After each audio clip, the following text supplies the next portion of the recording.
Hey everyone, welcome to my channel. Imagine holding a piece of American history right in the palm of your hand, a coin that isn't just currency, but a story, a symbol, and a treasure all rolled into one. Today, we're diving deep into the fascinating world of the 1982 USA Kennedy Half Dollar with the Roosevelt Mint Mark D. This isn't just any coin, it's a piece that captures the essence of an era, tells the tale of American innovation in minting, and has a value that might just surprise you. To truly appreciate this coin, we need to travel back in time. The year is 1982, a period marked by transitions in America, both economically and culturally.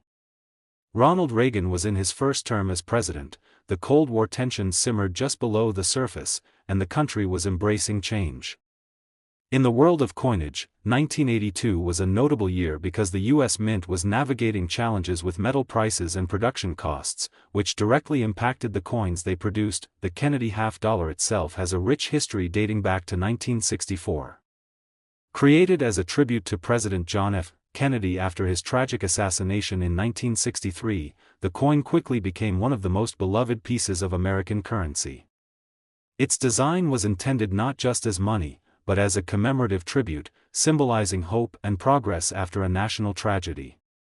The obverse features a striking profile of President Kennedy, captured by the sculptor Gilroy Roberts, a design that has remained iconic for decades. But what makes the 1982 Kennedy Half Dollar with the Roosevelt Mint Mark D particularly special? Let's first talk about the Mint Mark. The D stands for the Denver Mint, one of the United States Mint's key facilities responsible for producing billions of coins each year. Coins minted in Denver are known for their consistent quality, but 1982 was a unique year because of the shifts in coin composition. During this period, the price of silver had soared, making it economically unfeasible for the mint to continue producing silver coins at the previous standards. Thus, 1982 marked a significant year where the mint had to adapt by using a copper-nickel-clad composition instead of silver for most half dollars. This shift was crucial because it affected the coin's weight, appearance, and collector appeal. The reverse of the coin, designed by Frank Gasparo, features the classic presidential seal, a bold eagle clutching arrows and an olive branch, surrounded by 50 stars representing the states. This design remained unchanged and has become a symbol of presidential authority and the strength of the American Republic. What truly fascinates collectors and historians alike is the story behind the Roosevelt Mint Mark D on the 1982 coin.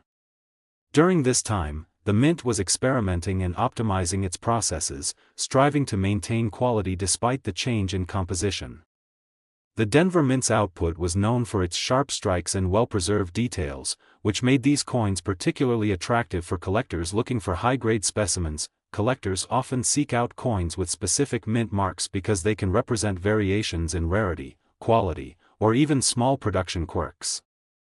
The 1982 Kennedy Half Dollar with the D Mint mark is one such example. Although it was a common-issue coin, subtle differences in striking quality and condition have turned some specimens into valuable collectibles. Now, why is this coin so appealing to collectors? Beyond the historical context and design, the 1982 Kennedy Half Dollar with the D Mint mark embodies a transitional moment in U.S. coinage history. It represents the shift from precious metals to more cost-effective materials, a practical response to economic realities that affected everyday money. For numismatists, owning this coin is like holding a tangible snapshot of this pivotal era, but the collector appeal doesn't end there. Many enthusiasts are drawn to the coin's condition, rarity of specific minting errors, and its place within the broader Kennedy Half Dollar series. For instance, some 1982 Denver minted coins show slight variations in die placement or minor minting anomalies that can significantly boost their value. The coin's condition is paramount. Coins that have been carefully preserved, free from wear and tear, scratches, or discoloration, often fetch higher prices in the market. This is where grading comes into play, an expert assessment that rates a coin's condition on a scale from poor to perfect mint state. A pristine 1982 Kennedy Half Dollar with the D Mint mark graded as mint state 65 or higher can be incredibly desirable to collectors. Now, let's get to the big reveal, the value of this coin. While many of the 1982 Kennedy Half Dollars minted in Denver circulated widely and remained relatively common, the ones that were preserved in top condition or have unique characteristics can be surprisingly valuable. Today, a well-preserved 1982 Kennedy Half Dollar with the Roosevelt Mint Mark D can be worth around $173. This value reflects its historical significance, condition, and collector demand. Imagine the thrill of discovering such a coin in your change or inherited from a family member's collection, a small metal disc that tells a big story and holds real monetary worth. Whether you're a seasoned collector or just starting your numismatic journey, the 1982 Kennedy Half Dollar Denver Mint Mark coin is a fascinating piece to study, appreciate, and perhaps even invest in. There's something special about holding a piece of American history in the palm of your hand. It might look like an ordinary coin to the untrained eye, just another half dollar, but to collectors and history buffs alike, the 1973 Kennedy Half Dollar tells a much bigger story. It's not just about silver and copper or face value. It's about a moment frozen in time, an era remembered, and a legacy immortalized in metal. This is not just a coin. This is a tribute, a symbol, and surprisingly, for some collectors today, an investment. Let's rewind the clock a bit, back to the early 1960s. America was at a turning point. The Cold War loomed large, the civil rights movement was gaining momentum, and a young, charismatic president named John F. Kennedy brought hope to millions. He was more than a politician, he was a symbol of a new era, a beacon of youthful optimism. But that hope was shattered on November 22, 1963, when Kennedy was tragically assassinated in Dallas, Texas. The nation was stunned. Mourning swept across the country, and almost immediately, there was a desire, no, a need, to commemorate the fallen leader in a way that would last forever. It was in the wake of that heartbreak that the Kennedy Half Dollar was born. By early 1964, just months after the assassination, the U.S. Mint rushed to redesign the half dollar to feature Kennedy's portrait.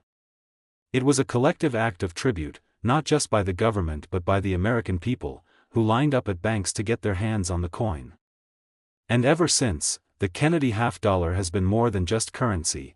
It has been a memorial in your pocket, a legacy you can hold. Fast forward to 1973, a year that might not immediately strike you as historic for coinage, but stick with me, because this year's Kennedy Half Dollar has its own unique place in history. By 1973, the coin had already undergone several changes. Initially struck in 90% silver in 1964, the composition had shifted to a copper-nickel clad by 1971, in response to rising silver prices and the need to keep coin production cost-effective. So, by 1973, the Kennedy Half Dollar was being minted in a copper core sandwiched between layers of nickel, a practice that continues to this day. But here's where it gets interesting. Unlike other years, the 1973 Kennedy Half Dollar was not released for general circulation. That's right. Most Americans didn't even see one unless they were specifically collecting coins or acquiring mint sets. Why?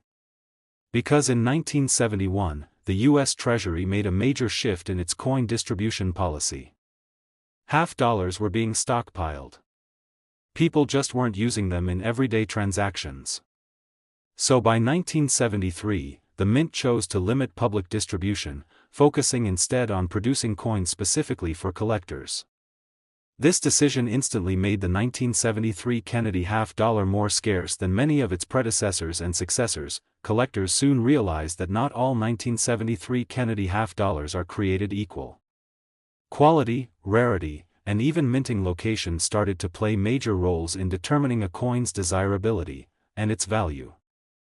Mint state coins, especially those graded highly by professional grading services like PCGS or NGC, became hot commodities. A coin with a high grade, say MS-66 or MS-67, suddenly wasn't just a half dollar anymore. It was an investment, but why would a coin with no silver content from a relatively recent year become so valuable? The answer lies in scarcity and condition. You see, while millions of these coins were minted, very few have survived in pristine condition. Everyday wear and tear, poor storage, and general indifference have taken their toll. A coin might be 50 years old, but if it looks like it just left the mint yesterday, that makes it rare, and rarity equals value in the collector's world. Some 1973 Kennedy half dollars were struck off-center, double-dyed, or show other minting anomalies that increase their value even more. These are the treasures that turn up in estate sales, old sock drawers, or forgotten coin albums, sparking a rush of excitement every time they're found. But perhaps the most compelling reason why people are drawn to this coin isn't the metal, the rarity, or even the potential for profit. It's the story. A story that spans tragedy and tribute, history and hope. When you hold a 1973 Kennedy half dollar, you're holding a symbol of a president's enduring legacy, a nation's grief, and its desire to remember, and that brings us to the present. Today, in 2025, the numismatic world still buzzes with excitement over certain Kennedy half dollars, and the 1973 issue remains one of the more sought-after modern coins. Not every 1973 half dollar is worth a fortune, of course. Circulated examples can be found for a few dollars, and even many mint state coins are modestly priced.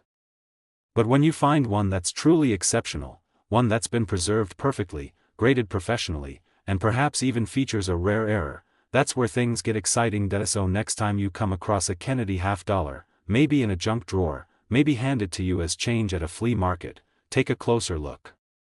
Especially if it's from 1973. Because what looks like just another old coin could, in the right condition, be a hidden gem.